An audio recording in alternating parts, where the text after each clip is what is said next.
வணக்கம் மக்களே. நம்ம கார்த்திக் கதையில ஜூலை 19 என்ன நடக்க போகுது அப்படிங்கிறத பத்தி தாங்க இந்த வீடியோல இப்போ நம்ம பார்க்க போறோம். வீடியோவுக்கு மறக்காம லைக் பண்ணிக்கோங்க. நீங்க லைக் பண்றது தான் எங்களுக்கு அடுத்தடுத்து வீடியோ போடுறதுக்கு ரொம்பவே இன்ட்ரெஸ்டிங்கா இருக்கும். ஸோ மறக்காம லைக் பண்ணிட்டு இந்த வீடியோவை தொடர்ந்து பாருங்க.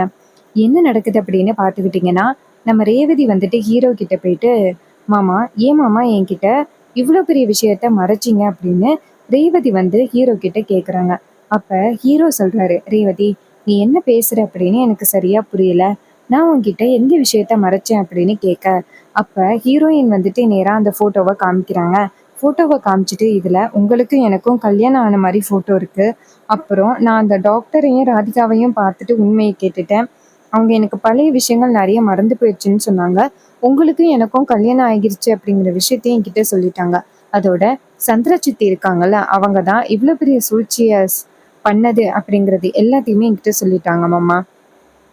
இதை கேட்டதும் நம்ம ஹீரோ ஷாக் ஆகுறாரு. ரேவதி நீ சொல்றது வந்துட்டு எல்லாமே உண்மைதான். உனக்கும் எனக்கும் கல்யாணம் ஆனது உண்மைதான் ரேவதி. சூழ்நிலையால தான் நான் இப்போதைக்கு உன்கிட்ட சொல்லாம இருக்கேன். பிரச்சனையெல்லாம் முடிஞ்சதோட கண்டிப்பா உன்கிட்ட உண்மையை சொல்லலாம் அப்படின்னு தான் நினைச்சேன். ஆனா இவ்வளோ சீக்கிரம் உனக்கு எப்படி உண்மை தெரிய வந்துச்சு அப்படின்னு எனக்கு ஆச்சரியமா இருக்கு. அப்ப ரேவதி சொல்றாங்க, மாமா ஆரம்பத்துல இருந்து ஒவ்வொரு நேரமும் உங்க பக்கம் தான் வந்துட்டு என் வாழ்க்கை இழுத்துருக்கு. அதுலேருந்து எனக்கு என்ன தெரிஞ்சிச்சு அப்படின்னா, என் மேல நீங்க ரொம்ப பாசத்தோட இருக்கீங்க. அந்த கடவுள் கண்டிப்பா நம்ம 2 பேருமே பிரிச்சு வைக்க மாட்டாரு அப்படிங்கிறத நான் நல்லாவே புரிஞ்சுக்கிட்டேன் அப்படின்னு. இதை கேட்டதும் ஹீரோ சொல்றாரு, இங்க பாரு ரேவதி, இப்போதைக்கு கண்டிப்பா வந்துட்டு நீ சொல்ற எதுக்கும் என்னால பதில் சொல்ல முடியாது ரேவதி. ஆனா ஒண்ணு மட்டும் உறுதி. நான் வந்து கண்டிப்பா வந்துட்டு உன்னை கல்யாணம் பண்ணிப்பேன். அதுல எந்தவித மாற்றமும் இல்லை அப்படின்னு. அப்ப ரேவதி சொல்றாங்க, அம்மா மீறி கண்டிப்பா எப்படி மாமா நீங்க வந்துட்டு என்னை கல்யாணம் பண்ணுவீங்க? அப்ப ஹீரோ சொல்றாரு, ரேவதி உனக்கு என் மேல நம்பிக்கை இருக்குல்ல? அப்ப ரேவதி சொல்றாங்க, ஆமா மாமா எனக்கு உங்க மேல முழு நம்பிக்கை இருக்கு. அப்ப ஹீரோ சொல்றாரு, அப்புறம் ஏன் நீ வந்துட்டு கவலைப்படுற? நான் கண்டிப்பா வந்துட்டு உன்னை கல்யாணம் பண்ணிப்பேன்.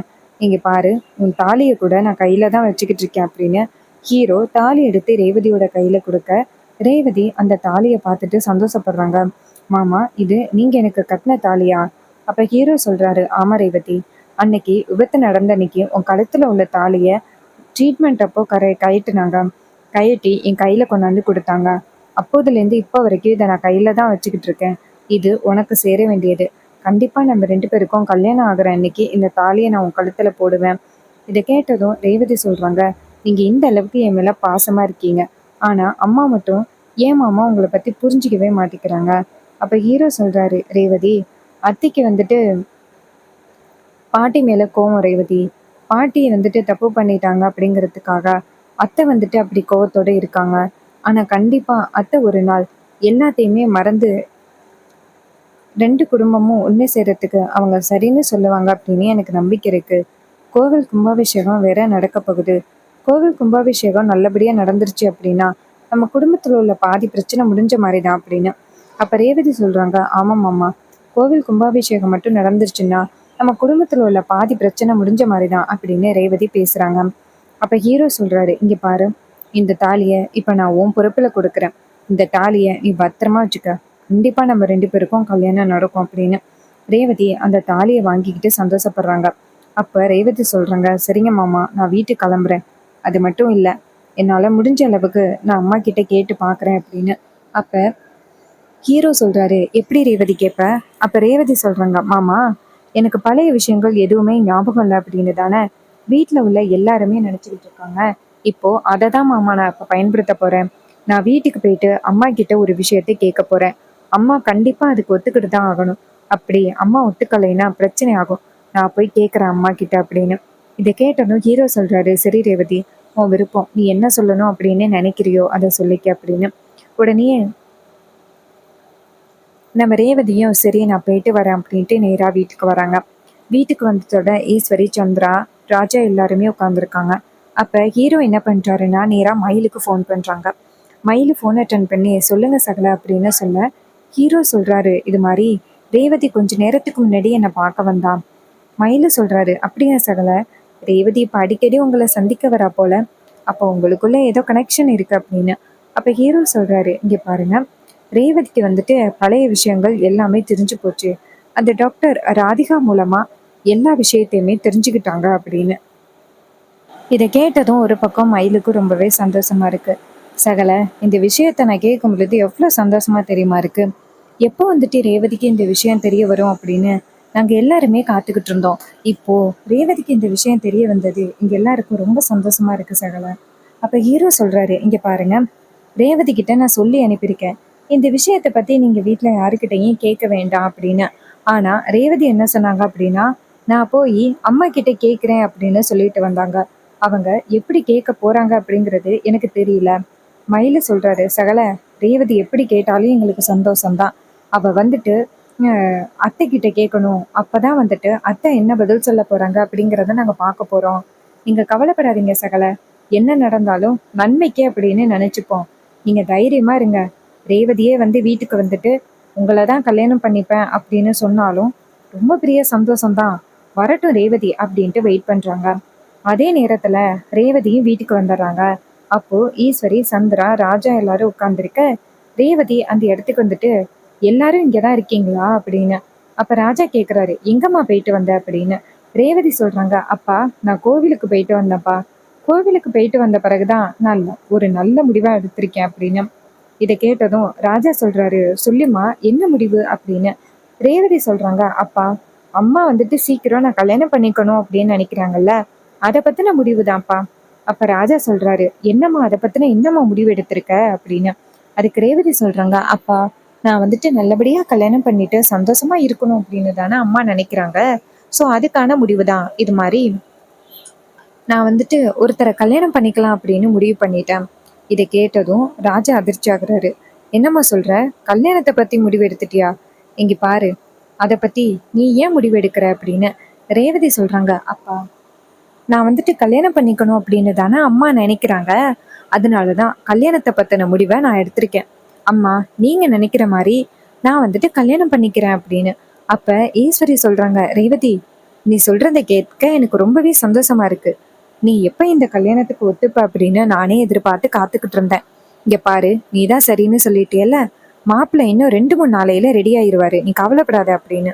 ரேவதி சொல்றாங்க, அம்மா நீ மாப்பிள்ளையெல்லாம் எங்கேயும் தேடணும் அப்படின்னு அவசியமே இல்லை. நான் மாப்பிள்ளைய வந்துட்டு சொல்றேன், அவரை எனக்கு நீ வந்து கல்யாணம் பண்ணி வச்சா போதும். அவரு நீ நினைக்கிற மாதிரியே ரொம்ப நல்லவர், ஸ்மார்ட்டானவர். அப்ப ஈஸ்வரி சொல்றாங்க, என்னடி சொல்ற? அப்ப ரேவதி சொல்றாங்க, ஆமாம்மா, பேரு கார்த்தி.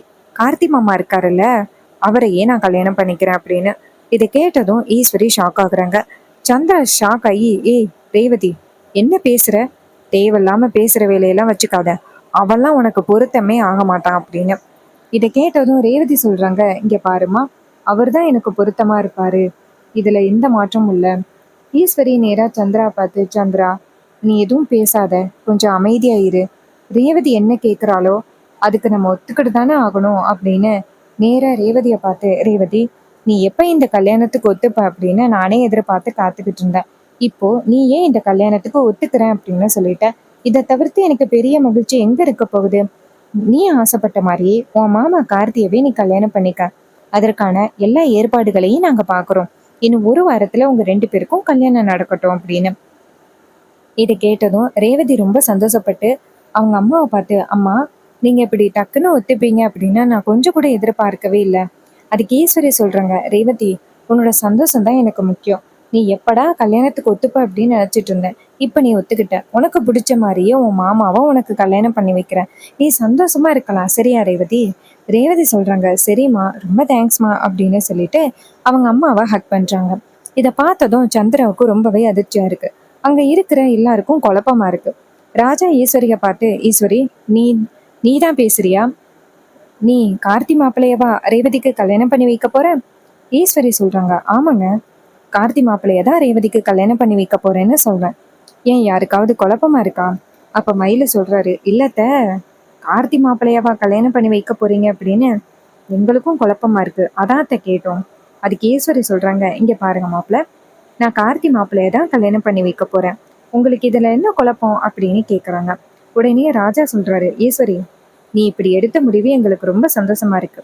எப்படா நீ ஒத்துப்ப அப்படின்னு நாங்களும் எதிர்பார்த்து காத்துக்கிட்டு இருந்தோம். நீ இப்ப ஒத்துக்கிட்டதை பார்த்து எங்களுக்கு சந்தோஷமா இருக்கு ஈஸ்வரி. ஈஸ்வரி சொல்றாங்க, சரி சரி, எல்லாரும் கல்யாணத்துக்கான ஏற்பாடுகளை பார்க்கலாம். ரேவதி, நீ சந்தோஷமா இரு. இனிமே நீ நினைச்சது தான் நடக்கும் அப்படின்னு. இதை கேட்டதும் ரேவதியும் சரி அப்படின்னு சொல்லிட்டு அங்கேருந்து போறாங்க. இன்னொரு பக்கம் ஈஸ்வரி என்ன பண்றாங்கன்னா, ரொம்பவே வந்துட்டு கோவத்தோட ரூமுக்கு போறாங்க. அங்க சந்திரா வந்துட்டு நேரா அவங்க அக்கா கிட்ட போயிட்டு, அக்கா என்ன காரியம் பண்ற? நீ பாட்டுக்கும் அவ சொன்னதோட கார்த்தியை நீ கல்யாணம் பண்ணிக்க அப்படின்னு சொல்லிட்ட. நீ என்ன திட்டத்துல இப்படி சொன்ன? இங்க பாரு, அந்த டிரைவர் பையன் காரணம் முன்னிட்டும் மறுபடியும் இந்த வீட்டுக்குள்ள வரவே கூடாது. உனக்கு என்னக்கா பைத்தியம்ல பிடிச்சிட்டா? ரேவதி சொன்னதோட சரின்னு ஒத்துக்கிட்ட. அதுக்கு ஈஸ்வரி சொல்றாங்க, சந்திரா ஒரு நிமிஷம் கொஞ்சம் பொறுமையாயிரு. அவ சொன்னதோட நான் ஒத்துக்கிறதுக்கு நான் என்ன பைத்தியமா? எங்க அம்மா இன்னைக்கு உயிரோட என் கூட இல்லை அப்படிங்கிறதுக்கு முக்கிய காரணம் யாரு தெரியுமா? அந்த பரமேஸ்வரி. அப்படிப்பட்ட அந்த குடும்பத்துல உள்ள ஒருத்தனை நான் எப்படி என் பொண்ணுக்கு கல்யாணம் பண்ணி வைப்பேன்? நடக்கிறதுக்கு வாய்ப்பே இல்லை. 2 பேருக்கும் விவாகரத்து நடந்ததுதான். 2 பேருக்கும் கோவில்ல வச்சு காசு வெட்டி போட்டது உண்மைதான். இனிமே 2 பேரும் ஒண்ணு சேரத்துக்கு வாய்ப்பே இல்லை. அதுக்கு சந்திரா சொல்றாங்க, அக்கா அதெல்லாம் சரி, அப்புறம் எப்படி நீ ரேவதி கிட்ட ஒத்துக்கிட்ட கல்யாணத்தை பண்ணிக்கிறேன் அப்படின்னு? அதுக்கு ஈஸ்வரி சொல்றாங்க, சந்திரா என் திட்டத்தை கொஞ்சம் கேளு சந்திரா. இங்க பாரு, அந்த டிரைவர் பையலே நாளைக்கு ரேவதி கிட்ட வந்துட்டு இந்த கல்யாணத்தை நான் பண்ணிக்க முடியாது அப்படின்னு அவனே சொல்லுவான். நீ கேட்க தானே போற? இதை கேட்டதும் சந்திரா சொல்றாங்க, என்னக்கா சொல்ற? அதுக்கு ஈஸ்வரி சொல்றாங்க, ஆமா சந்திரா, அது எப்படி அந்த டிரைவர் பையலை என் பொண்ணுக்கு கல்யாணம் பண்ணி வைப்பேன்? இங்க பாரு, எனக்கு அருமையான ஒரு வாய்ப்பு கிடைச்சிருக்கு. இந்த வாய்ப்பை நான் பயன்படுத்த போறேன். எப்படியும் ரேவதி வந்துட்டு அவனை தான் கல்யாணம் பண்ணிக்கிறேன்னு சொல்லியிருக்கால. இந்த டிரைவர் பையலே வந்து நாளைக்கு சொல்லுவான் பாரு, ரேவதி உன்னை கல்யாணம் பண்ணிக்க முடியாது, வேண்டாம் இந்த கல்யாணம் அப்படின்னு சொல்லுவான். அப்போ ரேவதி என்ன சொல்லி ஆகணும்? கண்டிப்பா அவ என் இஷ்டத்துக்கு பேசிதானே ஆகணும் அப்படின்னு. இதை கேட்டதும் ரொம்பவே அதிர்ச்சி ஆகுறாங்க நம்ம ஈஸ்வரி.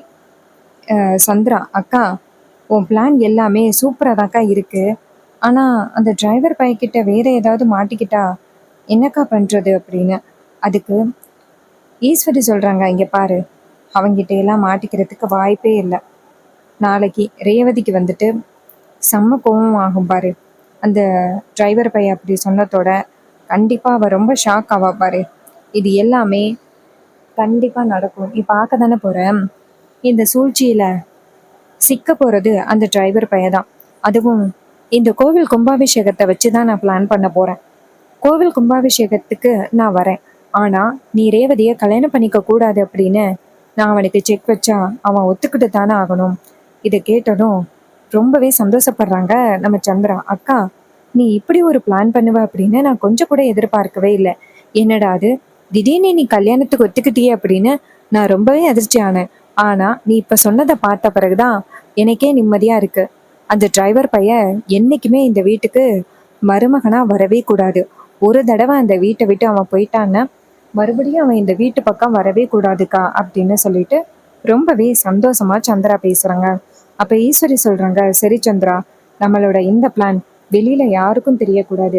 அதுக்கு சந்திரா சொல்றாங்க, அக்கா அதெல்லாம் இந்த பிளான் யாருக்குமே தெரியாது, நீ கவலைப்படாதக்கா அப்படின்னு. உடனே ஈஸ்வரியும் சரி அப்படிங்கிறாங்க. இன்னொரு பக்கம் நம்ம ரேவதி ரோகிணி எல்லாருமே சந்தோஷப்படுறாங்க. ரோகிணி சொல்றாங்க, ரேவதி அம்மா இவ்வளவு சீக்கிரம் இந்த கல்யாணத்துக்கு ஒத்துப்பாங்க அப்படின்னு நான் கொஞ்சம் கூட எதிர்பார்க்கவே இல்லை ரேவதி. ரேவதி சொல்றாங்க, ஆமாக்கா நான் கூட எதிர்பார்க்கல.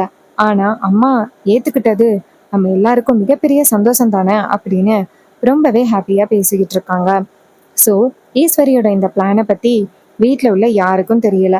ஸோ இந்த சூழ்நிலையை ரேவதி எப்படி சமாளிக்க போறாங்க அப்படிங்கிறது அப்கமிங் எபிசோடில் நம்ம வெயிட் பண்ணி பார்க்கலாம். இதே மாதிரி இனிமே அப்டேட்ஸ் வேணும் அப்படின்னா நம்ம சேனலை மறக்காம சப்ஸ்கிரைப் பண்ணிக்கோங்க. தேங்க்யூ ஃபார் வாட்சிங். See you on next video.